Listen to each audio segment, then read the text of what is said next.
Hello everyone, Daniel here from the Next Issue Podcast. On today's video, following the events of Blood Hunt and From the Ashes, we're reviewing the Avengers number 17.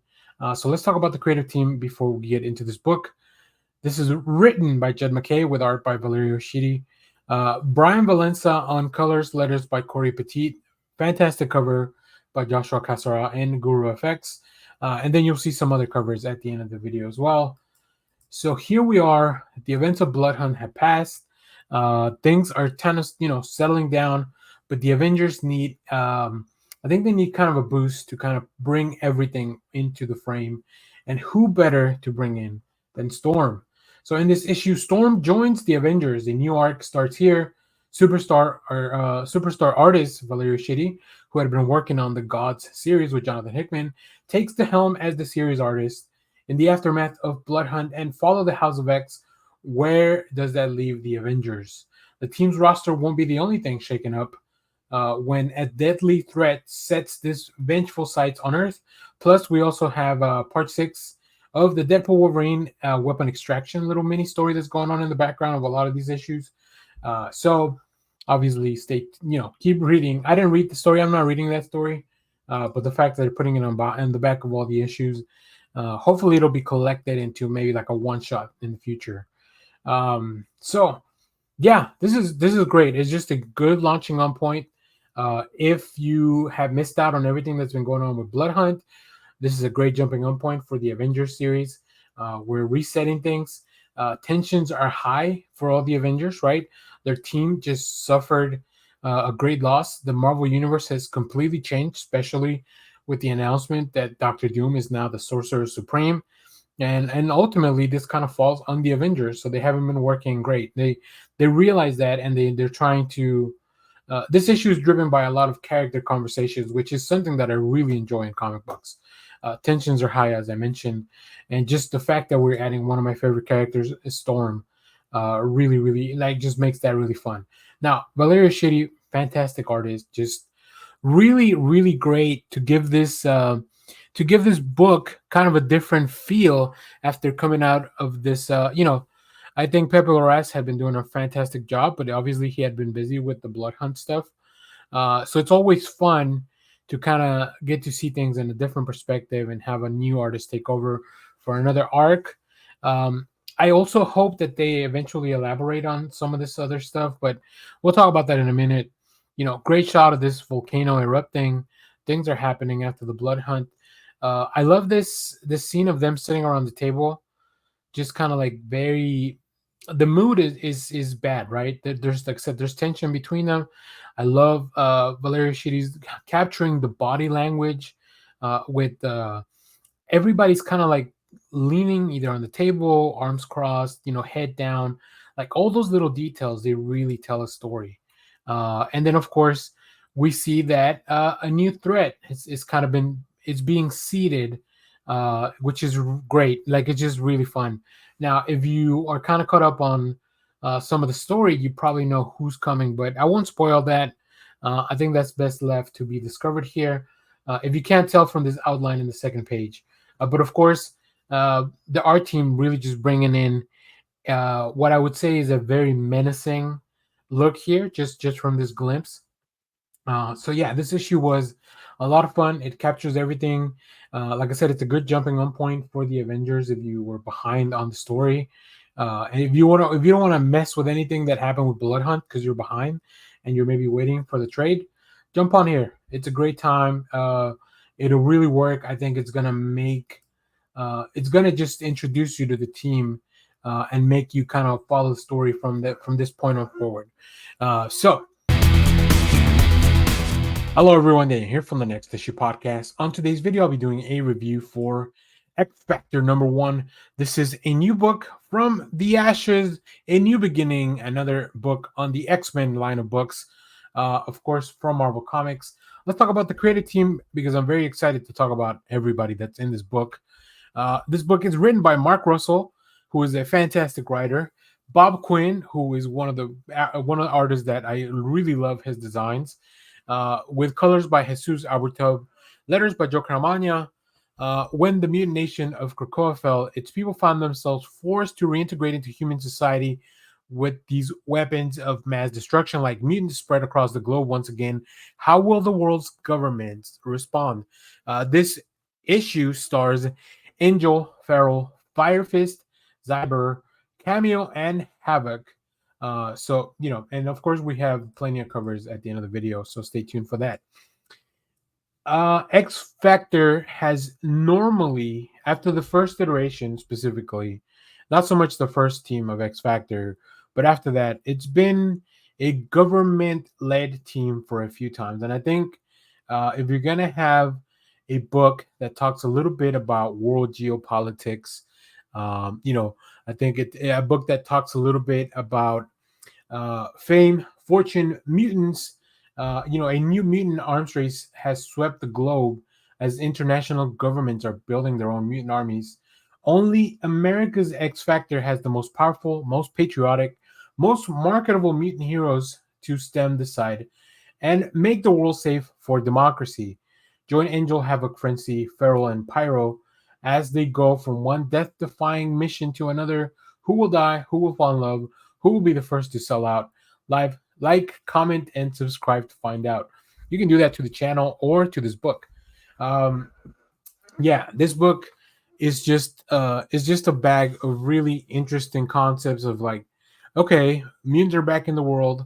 A lot of them, of course, have really, really power. Like they're very powerful. So how do you keep them in control?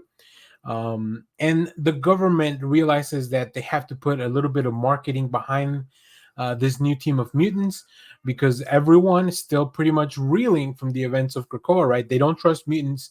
A lot of them hate mutants still, and the book kind of lets you see that. So I think Mark Russell does a really good job at bringing you that commentary, and all of this brought to life by Bob Quinn. Now, Bob Quinn, fantastic artist. You probably seen some of his work in like things like Alligator Loki. Most recently, over at Image with Kill Your Darlings, which is tonally very different. So it was really interesting to see. This is more of a tongue-in-cheek action type of book, whereas Kill Your Darlings was pretty much a horror nightmare.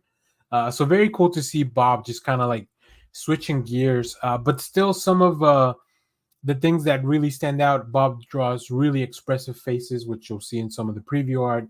I think some really cool action sequences, and I'm wondering how many characters he got to design himself. So I think that's going to be interesting.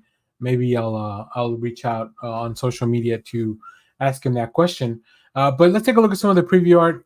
Here we meet Roger Broderick, who's kind of putting all this stuff together for the government.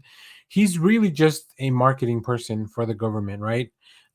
They have a little bit. I love this kind of like commercial, like doing a commercial type of, like kind of showing a video on a comic book. It's interesting because you just get to see like some of the highlight panels, and I think Bob really captures it. As I mentioned, very expressive faces, even in just a mutant that it's a little bit like a cloud, right? Like just the expressive faces on that, it's really fun. But of course, everything's running by the government, which is where Mark Russell's commentary and the way that he writes comes in. I love the aesthetic of the winged angel holding up the flag with the blue angels flying behind them and then meeting an all new team of X Factor. Now, I'm not very familiar with a lot of I don't know if any of these characters are new to the book, or just maybe characters that Mark Russell dug out from like deep within the confines of the X-Men. So it's really fun. But as you may or may not have realized, a lot of the characters that I named here and that we saw in the preview art are not the ones that we described in the description. So keep an eye out for that. Really fun. A lot of stuff happens. This is the cover that I ended up picking up just because I'm a big fan of Havoc. I think sometimes he gets done a little bit dirty, but anyone that could pull off a headpiece like that, which plenty of headpieces in this issue. I think it's somebody that I want to get behind. So, hello everyone, Dan here from the Next Issue Podcast. On today's video, I'll be doing a review for Transformers number 11. The Energon universe continues over at Image Skybound. Let's talk about the creative team before we get into this book. This book is written by Daniel Warren Johnson with art by Jorge Corona. Mike Spicer on Colorist Letters by Rose Wooten. We'll see a few covers at the end of the video as well, so stay tuned for that. In this issue, only Optimus Prime can save Earth and Cybertron, but will all the Autobots stand with him? Um, a lot has happened, right? The Decepticons have found a way to build that portal between Cybertron and Earth. They really have had the upper hand ever from the beginning. The Autobots, their team, the camaraderie is not clicking on all cylinders, no pun intended, with all the vehicles there.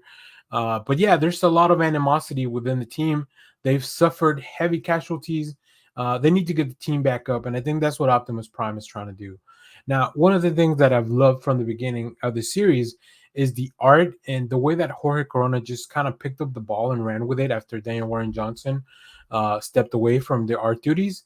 It's fantastic. Like the tone is very similar, the action, the dynamism of the art, the little details, and a lot of this is because of Mike Spicer doing the coloring. It's kind of like that bond, like the continuous bond.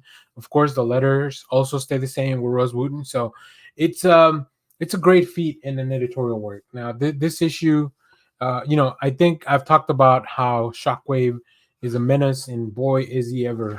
But yeah, I love it. I really enjoy this issue once again. One of my favorite series over at Image at the moment. Let's take a look at some of the preview art so you can see me rave a little bit more about Corona's art. I love this. Beachcomber just kind of hanging out. He's the peaceful. He's doing recon or reconnaissance, but he's doing it his own way, right? He's a peaceful individual, and then we get to see how the Autobots are kind of suffering with their losses. RC and I believe is Yura, who just came over from Cybertron. They're kind of mending their wounds, and that's very interesting.